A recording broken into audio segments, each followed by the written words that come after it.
بسم اللہ الرحمن الرحیم اللہم صلی علی محمد و آل محمد۔ السلام علیکم۔ درود پاک کثرت سے پڑھنے کا جو فیض ملتا ہے اور جو کرامات اور معجزات آپ اپنی زندگی کے اندر دیکھتے ہیں، آج انہی کا ہم ایک ذکر بھی کریں گے اور ایک بہن کے دو مبارک خوابوں کا بھی ذکر کریں گے کہ جب آپ لوگ درود پاک کی کثرت کرنے لگ جاتے ہیں نا، تو آپ اپنی زندگی کے اندر بہت ساری چیزیں جو ہیں وہ الہامی طور پر ہوتا ہوا دیکھتے ہیں، چاہے وہ عالم بیداری میں ہوں، چاہے آپ خواب کی حالت میں ہوں۔ تو ایسی ہی ہماری ایک بہن ہے جنہوں نے اپنے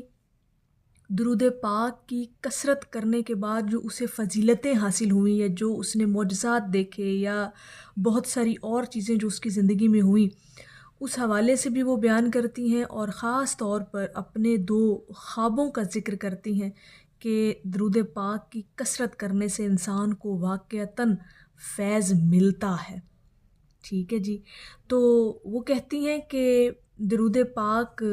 کثرت سے پڑھنے کے بعد جو فضیلتیں پیش آئی ہیں وہ آپ کے ساتھ شیئر کرنا چاہتی ہوں۔ وہ کہتی ہیں کہ میرا پہلا خواب یہ ہے کہ جب میں پہلی بار درود پاک کو زیادہ سے زیادہ پڑھنا شروع کیا نا، تو ایک رات خواب میں دیکھتی ہوں کہ شام کا وقت ہے اور موسم بہت ہی پیارا اور سکون والا ہے۔ مجھے بہت ساری جھونپڑیاں نظر آ رہی ہیں، میں ہر جھونپڑی میں جا رہی ہوں، مجھے ہر جگہ کھجور ہی کھجور نظر آ رہی ہے۔ تو میں نے آخر میں رک کر ایک جھونپڑی کے اندر سے کھجور نکال کر کھا لیا۔ وہاں پر تو کوئی نہیں تھا، لیکن مجھے آواز آئی کہ یہ اہل بیت پاک کے گھر میں ہو تم، اور جس جھونپڑی میں تم رکی ہو یہ سیدہ خاتون جنت بی بی سیدہ زہرا رضی اللہ تعالی عنہ کا گھر ہے۔ سبحان اللہ۔ دوسرا خواب وہ بیان کرتی ہیں کہ اسی طرح سے مجھے ایک دن پھر ایسا خواب آیا کہ جمعے کی رات تھی، اور کہتی ہیں کہ میں 2 بجے تک جو ہے نا درود پاک جو ہے وہ اس کی ورد اور اس کا ذکر کرتی رہی بڑی شوق اور محبت اور لگن کے ساتھ۔ تو کہتی ہیں کہ اچانک میری آنکھ لگ گئی، تو میں دیکھتی ہوں کہ خواب میں کہ ہر طرف اندھیرا ہی اندھیرا ہے اور راستے بہت خطرناک ہیں۔ تو میں بجلی کی طرح بھاگ رہی ہوں اور میری زبان پر کبھی اہل بیت پاک درود پڑھ رہی ہوں، تو کبھی زبان سے کہہ رہی ہوں پیارے سرکار صلی اللہ علیہ وآلہ وسلم آپ کہاں ہو، میں آپ کو دیکھنا چاہتی ہوں۔ بجلی کی طرح بھاگتے بھاگتے ہی سرکار دو عالم صلی اللہ علیہ وآلہ وسلم کے عشق میں بہت رو رہی تھی۔ اتنے میں میری آنکھ کھل گئی۔ ایسے ہی میں نے درود پاک کے حوالے سے بہت سارے خواب دیکھے ہیں۔ میں بہت بڑی حد سے زیادہ وہ کہتی ہیں کہ گنہگار ہوں، وہ بیان کرتی ہیں، اور جب سے درود پاک پڑھنے لگی ہوں میرے رسول صلی اللہ علیہ وآلہ وسلم نے مجھ پر کرم کی نگاہ کی، حالات بدل گئے۔ آج الحمدللہ مجھے درود پاک پڑھے بغیر مجھ سے رہا نہیں جاتا۔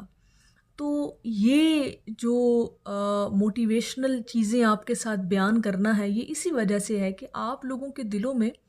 درود پاک پڑھنے کی جو ایک محبت اور لگن ہے نا وہ پیدا ہو جائے۔ میری زندگی کا مقصد یہ ہے، یقین جانیے گا، کہ آپ لوگوں کو درود پاک کی دعوت و تبلیغ دینا ہے۔ آپ لوگوں کی زندگی کا وظیفہ جو ہے وہ درود پاک کو بنانا ہے۔ آپ لوگوں کو جو ہے وہ اس بات پر جو ہے وہ انسٹیگیٹ کرنا ہے کہ آپ لوگ جو ہیں وہ درود پاک کو اپنی زندگی کا حصہ بنا لیں۔ دیکھیں، یہ خواب کسی کے بیان کرنا یا جو ہے ان کی ذاتی زندگی کے اندر جو مشاہدات اور تجربات ہوتے ہیں ان کو بیان کرنے کا مقصد ہی یہ ہوتا ہے آپ لوگوں کو انکریج کرنا۔ ٹھیک ہے، جب ہم کسی دوسرے کی کوئی مثال سنتے ہیں نا، جو اس کی زندگی میں ہوا تجربہ ہم جب سنتے ہیں دیکھتے ہیں،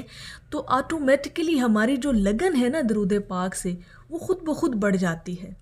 یقین کریں کہ جتنا بھی کوئی ایسا بندہ ہے جو درود پاک کو اتنا سیریسلی انداز میں شاید نہ پڑھتا ہو،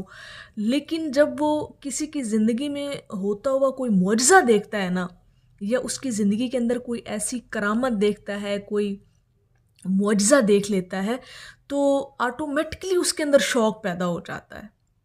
کہ اگر اس بندے کی زندگی میں یہ معجزات ہو سکتے ہیں، یہ ایسے ایکسپیرینسز مجھے دیکھنے میں نظر آ رہے ہیں، تو کیوں نہ میں درود پاک پڑھنا شروع کر دوں۔ تو ہم لوگوں کی نا یہ شاید آپ یوں سمجھ لیں کہ یہ فطری عمل ہے، انسانی المیہ ہے یہ، کہ ہم جب کبھی بھی کسی دوسرے کا کوئی تجربہ دیکھتے ہیں تو ہم اس چیز کو زیادہ ریلائبل اور ویلڈ سمجھتے ہیں اور اس چیز کو جو ہے وہ اڈاپٹ کرنے کی کوشش کرتے ہیں۔ تو یہ جو واقعات ہیں، مشاہدات ہیں، درود پاک کے صدقے میں جو آپ لوگوں کی زندگیوں میں ہوتے ہیں، معجزات ہوتے ہیں خاص طور پر، اور وہم و گمان سے جو آگے چیزیں نکل جاتی ہیں اور دیکھنے میں آتی ہیں، ان کو بیان کرنے کا نا مقصد صرف یہ ہے کہ دوسرے لوگوں کو بھی جو ہے نا وہ موٹیویٹ کیا جا سکے، ان کو بھی اس سفر کا جو ہے وہ مسافر بنایا جا سکے۔ دیکھیں، درود پاک ایک بہت خوبصورت عبادت ہے۔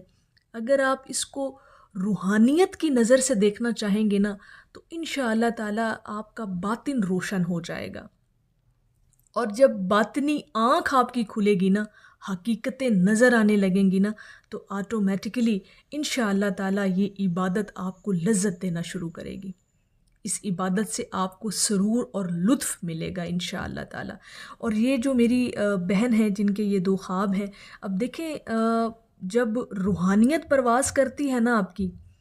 تو ڈیفینیٹلی خواب کے اندر آپ کو ایسی چیزیں نظر آتی ہیں، ٹھیک ہے؟ جب روح پرواز کرتی ہے نا، اور خواب کی حالت میں جب آپ سوئے ہوئے ہوتے ہیں، تو دن جیسا آپ کا گزرتا ہے نا، اس حوالے سے پھر روح آپ کی جب رات کو اللہ پاک جب آپ کو نیند میں سلا دیتا ہے، آپ سو جاتے ہیں، تو جو دن میں کیے ہوئے جو آپ کے اعمال ہیں نا، روح جو ہے وہ اس کو اپنے اندر آبزرو کر لیتی ہے، پھر وہی چیزیں جو ہیں وہ آپ کے خواب میں آپ کو نظر بھی آتی ہیں اور دکھائی بھی دیتی ہیں۔ تو کوشش کیا کریں کہ دن کے اجالے میں اگر آپ کی زندگی کا ذکر اور ورد، وظیفہ درود پاک بن جائے گا نا، تو یقین کریں کہ خواب کے اندر روح آپ کو وہ نظارے دکھائے گی کہ جس کے بارے میں آپ نے کبھی سوچا بھی نہیں ہوگا۔ اور یقین کریں کہ درود پاک کے صدقے میں اللہ پاک اتنا کچھ نوازتا ہے اور اتنا فیض ملتا ہے کہ انسان خود بھی جو ہے وہ حیران رہ جاتا ہے کہ میں تو بہت گنہگار ہوں، لیکن یہ کرم، یہ فضل، یہ نظر عنایت آپ پر جو ہوتی ہے نا، یہ درود پاک کے صدقے میں ہوتی ہے، ٹھیک ہے؟ تو زندگی میں صرف اور صرف وظیفہ جو ہے وہ درود پاک کو بنا لیں۔ میری اللہ رب العزت کی بارگاہ میں دعا ہے کہ اللہ پاک آپ کو اور مجھے ہر وقت اور ہر سانس کے ساتھ اپنے نبی علیہ الصلوۃ والسلام پر درود پاک پڑھنے کی توفیق عطا فرمائے، آمین یا رب العالمین۔ اور آخر میں ہے کہ یادیں ہوں، تذکرے ہوں، مدینے کی بات ہو، ہر آن خیالوں میں ان صلی اللہ علیہ وآلہ وسلم کی ہی ذات ہو۔ ایک دفعہ محبت سے پڑھ لیجئے، صلی اللہ علی حبیبہ محمد وآلہ وسلم۔